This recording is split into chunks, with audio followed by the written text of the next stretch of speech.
नमस्कार। अच्छा, हम सब रोज ही तो बात करते हैं, है ना? पर क्या हमने कभी सोचा है कि ये जो कम्युनिकेशन है, ये सिर्फ शब्दों का खेल नहीं, बल्कि खुद को खोजने की एक बहुत गहरी यात्रा हो सकती है। तो चलिए, आज इसी कम्युनिकेशन को एक बिल्कुल अलग भारतीय ज्ञान की नजर से देखते हैं और समझते हैं कि कैसे हमारी साधारण सी बातचीत भी आत्म खोज का एक जरिया बन सकती है।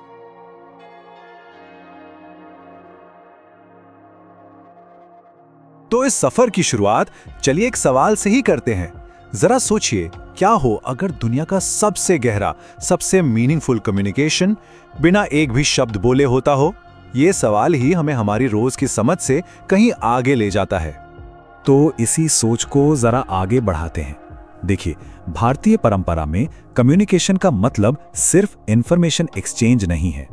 यहां तो कम्युनिकेशन हमारे होने का, हमारे एग्जिस्टेंस का एक एक हिस्सा है। और इसकी जड़ में है वाक की समझ। ये सिर्फ बोलना नहीं है, बल्कि इसे एक डिवाइन पावर, एक दैवीय शक्ति माना गया है। वैदिक परंपरा तो ये मानती है कि हमारी वाणी पवित्र है। ये वो ताकत है जो हमें सीधे ज्ञान और चेतना से जोड़ती है। और ये बात कितनी खूबसूरती से बताती है कि हम चाहे कुछ भी कहें, किसी भी भाषा में कहें, हर कम्युनिकेशन का असली मकसद एक ही सच की ओर इशारा करना है। रास्ते अलग अलग हो सकते हैं, शब्द अलग हो सकते हैं, लेकिन मंजिल वो एक ही है, सत्य। तो फिर सवाल यह है कि सच्चा कम्युनिकेशन शुरू कहां से होता है? अथर्ववेद कहता है ये सहृदय से शुरू होता है, यानी एक जैसे दिल से। मतलब जब तक दो दिल एक जैसा महसूस नहीं करते, एक नेक इरादे से नहीं जुड़ते, तब तक शब्द बस खोखला शोर हैं। तो ठीक है, इरादा नेक हो गया, उसके बाद क्या? उसके बाद आते हैं हमारे शब्द, कम्युनिकेशन का वो हिस्सा जो सबको दिखाई सुनाई देता है। और इन शब्दों को सही तरीके से इस्तेमाल करने के लिए डिसिप्लिन की, एक अनुशासन की सख्त जरूरत है। और इसके लिए मनुस्मृति हमें एक एथिकल फ्रेमवर्क देती है। ये 3 तरह के वाचिक पापों से बचने को कहती है: अपमानजनक भाषा, झूठ और अफवाहें फैलाना। और यह दिलचस्प बात यह है कि वाणी के पाप को मन या शरीर के पाप जितना ही सीरियस माना गया है। अब ये अनुशासन इतना जरूरी क्यों है? इसे एक छोटी सी बड़ी दिलचस्प कहानी से समझते हैं। बृहदारण्यकोपनिषद में कहानी है, देवताओं और राक्षसों में युद्ध चल रहा था। देवताओं ने सोचा कि चलो हम अपनी इंद्रियों से यज्ञ करवाते हैं ताकि हम जीत जाएं। लेकिन हुआ क्या? हर इंद्री स्वार्थी हो गई। वाणी ने सोचा, मैं जो भी गाऊंगी उसका सबसे अच्छा फल तो मैं अपने लिए रखूंगी। आंख ने सोचा, सबसे सुंदर चीज मैं अपने लिए देखूंगी। और बस जैसे ही ये स्वार्थ का भाव मन में आया, राक्षसों ने उन पर हमला किया और उन्हें बुराई से भर दिया। और आखिर में बारी आई प्राण की, हमारी लाइफ फोर्स की। प्राण ने बिना किसी स्वार्थ के अपना काम किया।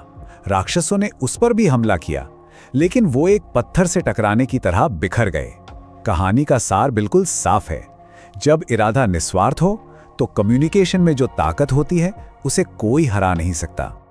तो चलिए अब शब्दों की इस बाहरी दुनिया से जरा और अंदर चलते हैं, कम्युनिकेशन के उस सोर्स की तरफ जो बिल्कुल भीतर है, हमारी सांस। स्क्रीन पर ये जो नंबर है 21,600, इसे जरा ध्यान से देखिए। ये कोई रैंडम नंबर नहीं है।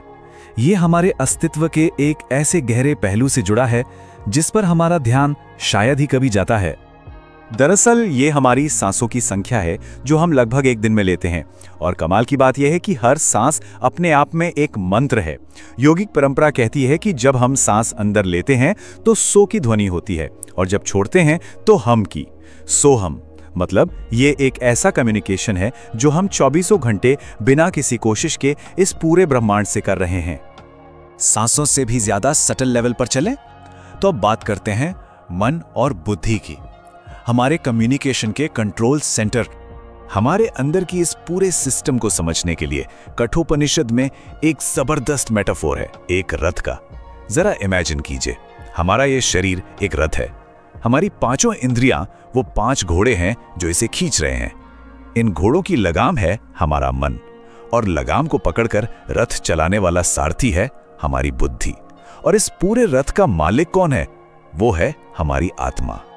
अब सोचिए, अगर सारथी यानी हमारी बुद्धि समझदार और डिसिप्लिन्ड है तो वो लगाम को कस के रखेगी और घोड़ों को सही रास्ते पर, मंजिल तक ले जाएगी। लेकिन अगर सारथी ही कंफ्यूज्ड है, डिसिप्लिन नहीं है, तो सोचिए घोड़े कहां नहीं भागेंगे। मतलब हमारे अंदर का ये जो कम्युनिकेशन है ना, बुद्धि और मन के बीच, वही हमारी जिंदगी का सफर तय करता है। तो चलिए अब इस सफर के सबसे गहरे, सबसे ऊंचे पड़ाव पर पहुंचते हैं। हम शब्दों से और भी गहरे उतरते हैं, उस जगह जहां सबसे बड़ा संवाद होता है, और वो है मौन। अद्वैत वेदांत की एक बहुत गहरी बात है कि लैंग्वेज, हमारी भाषा लिमिटेड है। वो परम सत्य जिसे ब्रह्म कहा गया है, उसे शब्दों में नहीं बांधा जा सकता। इसीलिए उपनिषद कहते हैं नेति नेति, ये नहीं ये नहीं। मतलब शब्द सिर्फ इशारा कर सकते हैं, बता सकते हैं कि सत्य क्या नहीं है, पर ये नहीं बता सकते कि वो क्या है। और इसी बात को रमण महर्षि एक लाइन में कह देते हैं, पर यहां मौन का मतलब सिर्फ चुप हो जाना नहीं है। ये वो अवस्था है, वो स्टेट है जहां मन की सारी भागदौड़ शांत हो जाती है और आत्मा का, सेल्फ का डायरेक्ट एक्सपीरियंस होता है, बिना किसी फिल्टर के। तो आप फर्क देख रहे हैं? बिल्कुल साफ है। वाणी शब्दों पर टिकी है और वो हमेशा एक बोलने वाला और एक सुनने वाला, यानी एक ड्युअलिटी बनाती है, जबकि मौन शब्दों से परे है और एकता का, वननेस का अनुभव कराता है।